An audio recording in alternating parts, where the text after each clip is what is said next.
تیسری دفعہ صلی اللہ علیہ وسلم نے کسی اور دن کہا دروازے کی طرف دیکھو جو آ رہا ہے جنتی ہوگا۔ اللہ اکبر۔ مدینہ منورہ میں سونے رسول حضرت محمد رسول اللہ صلی اللہ علیہ وسلم تشریف فرما اور صحابہ کو کہا دروازے کی طرف دیکھو، ابھی جو بندہ آئے گا وہ جنتی ہوگا۔ جو بندہ آئے گا، صحابہ دروازے کی طرف دیکھنے لگے تو ایک صحابی آئے جن کا کہیں باغ یا کھیت میں سے کام کر کے وضو کیا ہوا تھا، جوتے ہاتھ میں پکڑے ہوئے، داڑھی میں سے پانی ٹپک رہا تھا، وضو کر کے آئے۔ صحابہ آپس میں بڑے خوش ہوئے، اب ان کو تو پتہ نہیں کیا قصہ ہے۔ کچھ دن بعد حضور صلی اللہ علیہ وسلم پھر مجلس میں بیٹھے ہوئے تھے جو خاص آپ صلی اللہ علیہ وسلم کے صحابی ہیں، فرمایا اچانک کسی اور وقت فرمایا دروازے کی طرف دیکھو، اب جو بندہ آئے گا جنتی ہوگا۔ اب پھر جب آئے تو وہی بندہ دوبارہ۔ تیسری بار جب ایسا ہوا، تیسری دفعہ صلی اللہ علیہ وسلم نے کسی اور دن کہا دروازے کی طرف دیکھو جو آ رہا ہے جنتی ہوگا، تو پھر دیکھا تو وہی تو ایک نوجوان صحابی جو صلی اللہ علیہ وسلم کے پاس بیٹھے ہوئے تھے، ان کے دل میں خیال آیا کہ دیکھو تو صحیح یہ بندہ ایسا کیا کرتا ہے کہ اللہ کے رسول صلی اللہ علیہ وسلم جب کہتے ہیں کہ جو آنے والا جنتی ہے یہی آتا ہے۔ فرماتے ہیں اس دن نماز پڑھ کے جب صحابہ باہر نکلے، میں بھی اس بندے کے پیچھے پیچھے ہو گیا۔ آگے چوک کے پاس جب پہنچے کہ میں نے آواز دی، چچا السلام علیکم۔ وعلیکم السلام۔ چچا آج گھر والوں سے تھوڑی کہا سنی ہوگی، اگر اجازت ہو تو آج آپ کے گھر چلے چلوں۔ کہنا آجا بھائی کوئی بات نہیں، میرے گھر چل، مہمان تو اللہ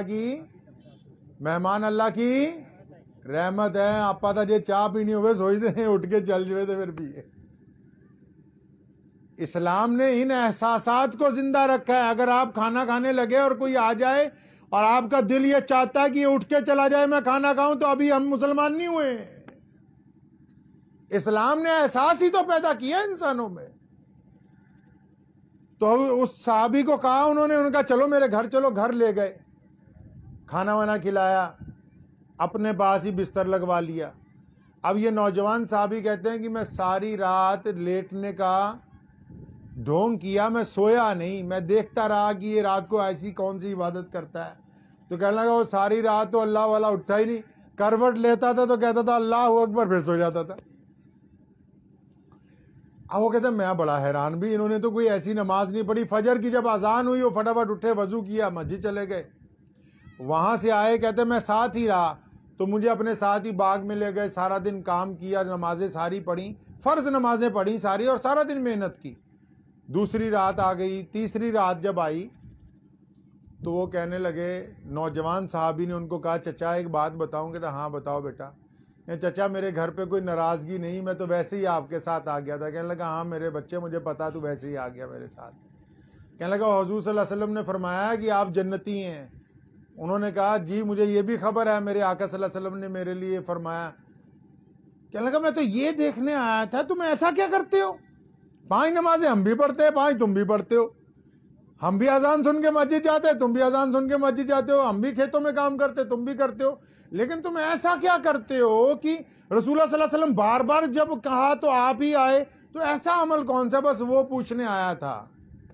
اپنے پاس بٹھایا، کہنے لگے بھتیجے اللہ کی قسم کھا کے کہتا ہوں کہ سنن رسول صلی اللہ علیہ وسلم نے اس لیے مجھے کہا کہ یہ بندہ جنتی ہے کہ میرے دل میں آج تک کسی بھی فرد کے لیے ذرہ برابر برائی میں نے پیدا ہی نہیں ہونے دی۔ اگر ناراضگیاں ہوئی تو دل نے کہا میں نے اللہ واسطے معاف کر دیا، کسی نے بے عزتی کر دی میں نے کہا اللہ واسطے معاف کر دیا، کہتا میں نے اپنے دل کو پانی کی طرح پاک رکھا ہے۔ اس پاکیزگی کی وجہ سے رسول اللہ صلی اللہ علیہ وسلم نے یہ بشارت عطا فرمائی۔ یہ ممکن نہیں ہے کہ ماں باپ ناراض ہوں اور نماز ہو جائے۔ کسی مفتی سے پوچھ لینا جا کے، ایسے فتوے نہیں لوگ آج کل دیتے ہیں۔ یہ ممکن نہیں ہے کہ ماں باپ کے منہ پہ تھپڑ مارا اور نماز ہو جائے اس کی، ہو نہیں سکتی نماز کسی قیمت کے اوپر۔ یہ ممکن نہیں ہے کہ اپنی ماں کی فرما برداری کرتا پھرے اور پیروں کو جا کے بولے کہ جناب میرے لیے دعا کر دو، اس کی دعا کوئی بڑے سے بڑا ولی بھی کر دے۔ اللہ نے فرمایا جیڑا ماں باپ کے سامنے اوف بھی نہیں کرنی تم نے۔ یہ ممکن نہیں ہے کہ 5 وقت کا نمازی کسی کے ساتھ بد اخلاقی کرے اور اللہ کہے کہ اچھا بابا کمال ہو گیا تو نے اتنے سجدے کر دیے. نہیں، سجدہ چاہے ایک کیا جائے لیکن وہ دل کے وضو کے ساتھ کیا جائے گا، تب وہ محمد الرسول اللہ صلی اللہ علیہ وسلم کی اطاعت کے مطابق ہوگا. مجھے امید ہے کہ آپ کو یہ ویڈیو پسند آئی ہوگی. اگر پسند آئی ہو تو یہ آپ اپنے دوستوں کے ساتھ شیئر کریں اور اس چینل کو سبسکرائب ضرور کریں.